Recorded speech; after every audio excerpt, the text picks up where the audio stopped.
Why, hello there. Today we are going to talk about Mosaic by Catherine McCarthy, and this is a book that's put out by Dark Matter Inc., and I will put a link down to this below. So the book is about this character whose name is Robin Griffiths. She is contacted via snail mail or a letter about if she wants to help refurbish or put back together this old church window from I think it's supposedly from the 1800s or something like that. There's this man who bought this church and is having everything redone, and he wants the stained glass window put back together. So she gets hired for this job, and she's pretty excited about it because she doesn't get to do a lot of old historical jobs. So kind of piecing together and figuring out what the image is on the stained glass and whatnot. And the man who she meets up with at this church, that's out in the woods, and it's by this weird town, and she first gets a little lost when she's going to find it, but finally finds her way there. And then she meets with this older man who is having the place redone and remodeled to be used again, I guess.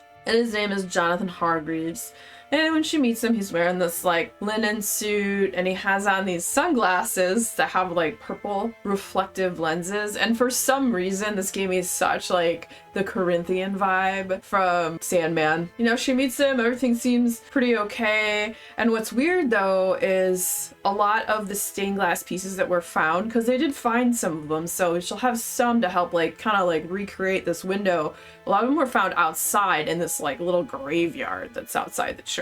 And that's kind of weird. So it's why was it all gone out that way? You know, if it was a storm or weather or something that would have destroyed it, you would think it would be blown inward. So some of the pieces are there. And as she starts digging into the story of the church and stuff, the townsfolk are not real friendly and don't seem to want to help her give any info on this church or whoever Saint Sanin is, which is the name of the church. And the librarian is super unhelpful and rude, and she's kind of uppity and crabby. Now that hasn't been my experience with librarians. They all seem pretty nice, the ones I've met, but this one sucks. And so the townsfolk all kind of seem to be I do not know what you were talking about. So there's weird stuff, and it's kind of a mystery to find out the history of this church and what this window is. And so as she starts putting it together, strange things start happening, and she kind of sees and maybe hears some stuff, and the glass at some points when she touches it almost feels alive. It's very atmospheric, it's very creepy,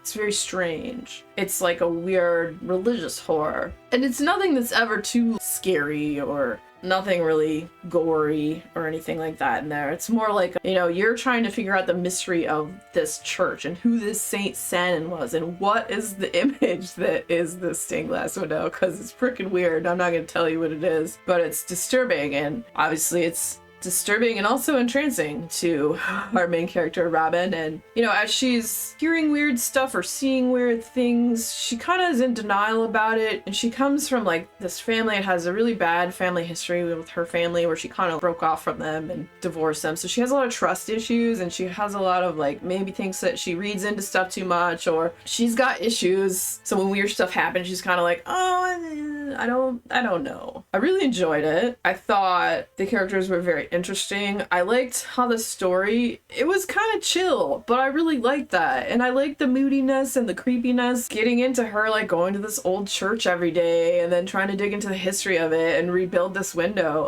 I liked that quite a bit. And then when you get to the ending, I almost feel it's I don't think there's going to be another book, but there could be. I guess that's what I'll say about the ending. I feel from where it ended, there could definitely be another book. And I also feel that there could have been a few strands that could have been a little more elaborated on to tie it into the ending to make it a more solid ending. But otherwise, I thought it was a really great read. I enjoyed the characters, I enjoyed the style of writing, I enjoyed the story and the journey of this. I love that weird old buildings that are creepy, that might be haunted or have weird presences kind of vibe going on in the story. So another indie horror that I thoroughly enjoyed.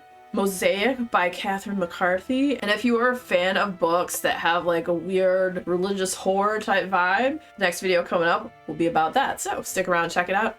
And if you had fun hanging out today, hit that subscribe button, come back, see me again, and we'll talk about more bookish things and weird stuff.